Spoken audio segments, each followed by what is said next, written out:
Okay, today I wanted to talk about some preparation for going out checking for monsters, ghosts, things like that out in the deep woods. I talked to some people, they said they'd sure love to go check for these monsters out in the woods.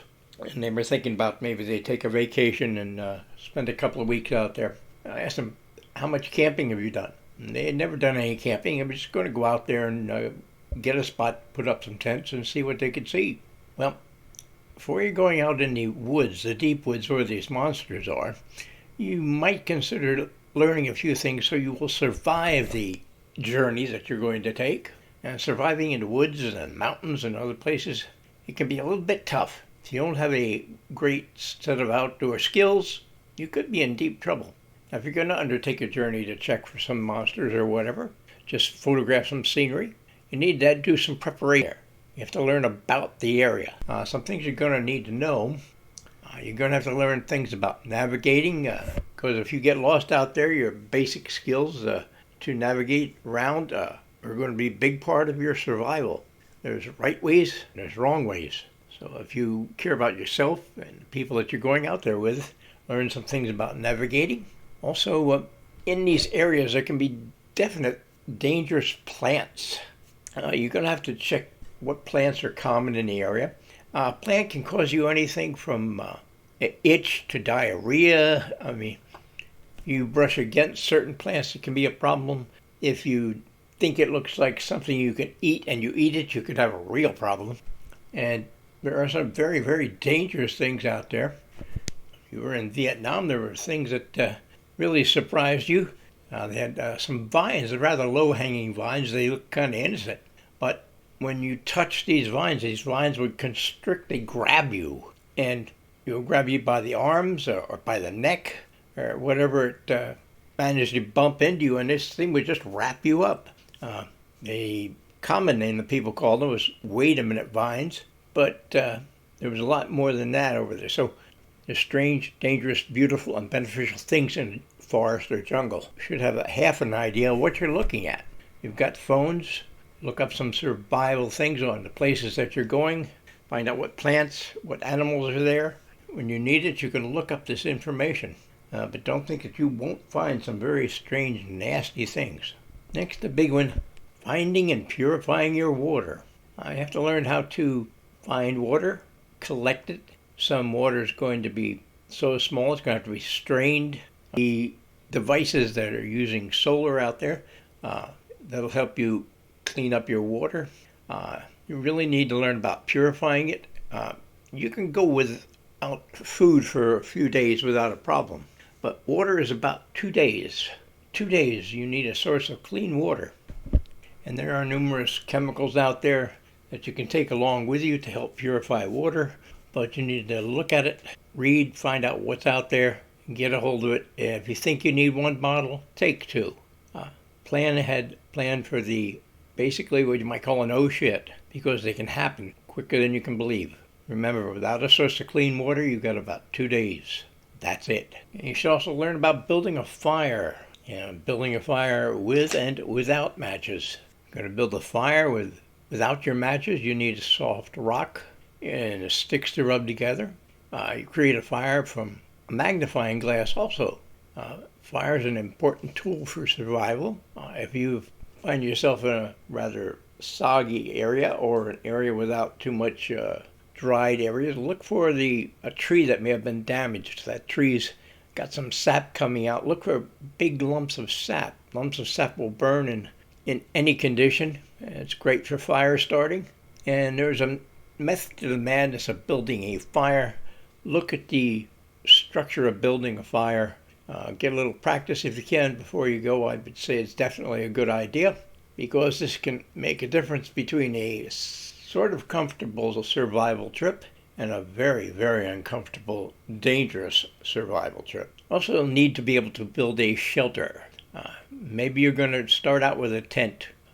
Perhaps maybe that tent gets damaged, or you find that you're starting to get tired of carrying all of these supplies, and what do you think you can do without a tent? Well, you're going to learn that you can build a basic shelter from a tarp, leaves, pine needles, things like that are out there for you to use. Remember, you're out there, and the temperature of the area you're in a jungle can change very quickly. and your body temperature can also drop due to this change in the area. It can be sunny, and all of a sudden it starts raining for hours. The sun goes down, temperature gets starting to plunge, and you can feel like you're in a very, very cold spot. One thing you to do keep warm, you want to keep yourself off of the cold ground, any means possible. Taking different degrees of clothing, you can layer your clothing. You should have some clothing that's lightweight when it's really hot so that your body can get rid of this heat temperature. You also need things that are going to be water resistant to repel the water from you, things that are going to be keeping the heat of your body in. Take a look at the clothing that's available for your hiking and hunting, because there are some very excellent clothes out there that are now made for people that are going out under these conditions. You may pay a little more than a normal set of Wranglers or something like it, but you'll find it's well worth it. And one big thing out there is taking a good look at where you're at and what's going on. You're going to be able to get out there and make a logical summary of where you are, what's around you, and that's going to help you decide what you're going to have to do first. How far is it from water? Is there water that's uphill that I can divert to run down into my area? Am I in an area that looks like it's going to flood? Also, when you're looking around an area, look for any abundant signs of animals that have gone to the bathroom in your area. It may sound silly, but you look around. If you are, say, in bear country, and there's a lot of bear scat around the area, you might want to think of a better place to place your shelter. So you need to be aware of where you're at, what's around you, and how to make the best out of what you've got.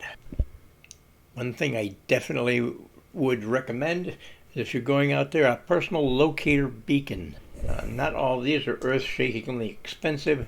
There's some that are very favorably priced, and you get in a problem. If you activate one of these, it will trigger the emergency response from satellites. It will let the emergency stations in the area know that you're in trouble, give them your location. So when you activate one of these, activate it and then stay where you're at and wait for the help to come to you. Another accessory to take along, duct tape. Duct tape has abundant uses and come in quite handy. Also, if you're going to an area where there's a lot of wildlife like wolves, bears, things like that, you're going to need some rope. You're going to need a bag, and then all your food should be bagged in separate food bags. And you place your food, your sandwiches, whatever you're taking along, in the individual bags first, and place those bags into the large bag, which will get tied up and then strung up in the air. I would suggest at least 50 feet from your camp, and then it should be up at least 20 feet into the air. You're going to figure that if you're in bear country, a large bear could be 8 to 10 feet tall when it stands up. Add another 2 or 3 feet of reach on top of that. So 15 feet, they could jump a little bit and get a hold of that. So at least 20 feet up in the air, and definitely tied up as tight as you can get it, and placed up in the air about 20 feet. And that should be at least 50 feet from your campsite. And anything else you use, I would definitely say consider not using deodorant, aftershave, things like that, because this could attract the animals. Again, you need to know what kind of animals are in the area you're going, and what do they suggest. If you're in bear country, you need the bear spray, which is kind of, some people call it bear mace, but it's a bear spray that if they are charging you, it will affect their eyes and their lungs, and just may save your life. Now, you're going to definitely need a fire source if you're out there. There's some new things out. They call them storm-proof matches, things like that. Take a look around at that, see what's out there. And Zippo windproof lighter. You definitely take a flashlight along there. Many of your newer flashlights can be charged from a power supply.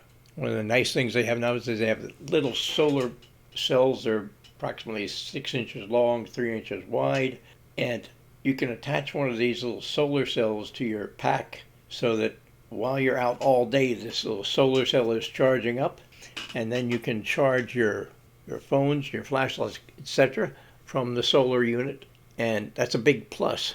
There's also the thing they call a emergency flashlight. This flashlight has a hand crank, and it's also a solar-powered emergency flashlight. They're usually small enough they can fit in the palm of your hand, and you can crank them to use it, or like I say, use the solar power to get the unit working. Another thing you may think is not important, but paracord. Now they make some really fine material paracord which will tie things up better than any string that you might buy of the same size. It's used extensively by the military. And one thing you can get is paracord bracelets.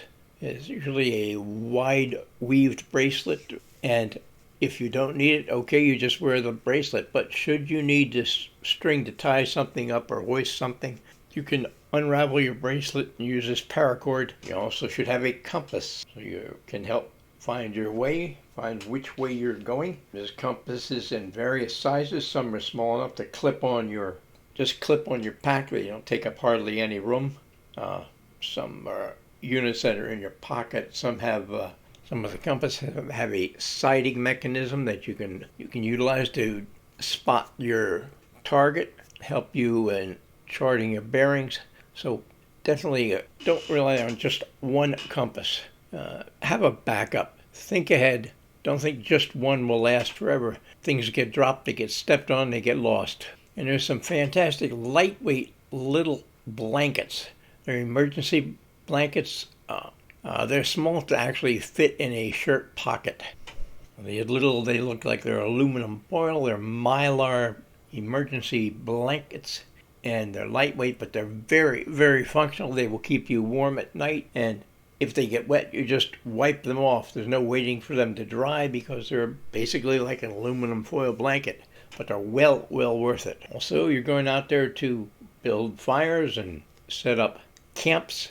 Don't forget to take some kind of wood cutting axe with you. There's some very fine pieces out there, and they're lightweight yet very durable, very functional. So don't forget that wood cutting axe. Also make saws that are approximately 18 inches long. They fold up. You can unfold it like a rather large pocket knife, but it is a saw about 18 inches long and would come quite in handy when you're cutting branches off of trees. And is, of course, lightweight, durable, and well worth having around. And, of course, a knife is something that's quite important to have with you. They always say that you're out there and you're perhaps in bear country. You always keep a small flashlight and your knife right by your side while you're in your tent. If that bear should be at your tent door looking like it's trying to open up that tent door and come in and have a little morsel, you can take the knife, slice a hole in the back of the tent, and beat feet into the woods. So always keep that knife and that light with you. And of course, don't forget first aid kit. You need a first aid kit because you're going to get scratches, lumps, and bumps as you're traveling through the woods.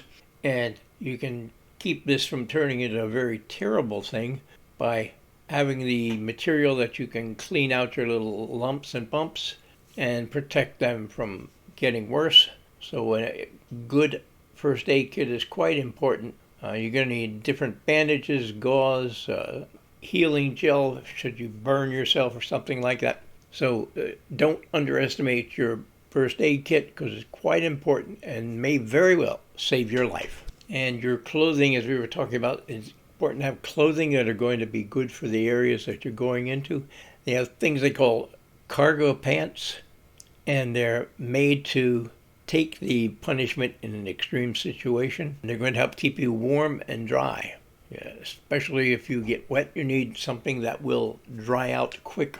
Some fabrics just don't dry real quick. So you need the very special, I would suggest the special cargo pants for going out into, if you're going out into some serious area and going to be crawling around, definitely a plus.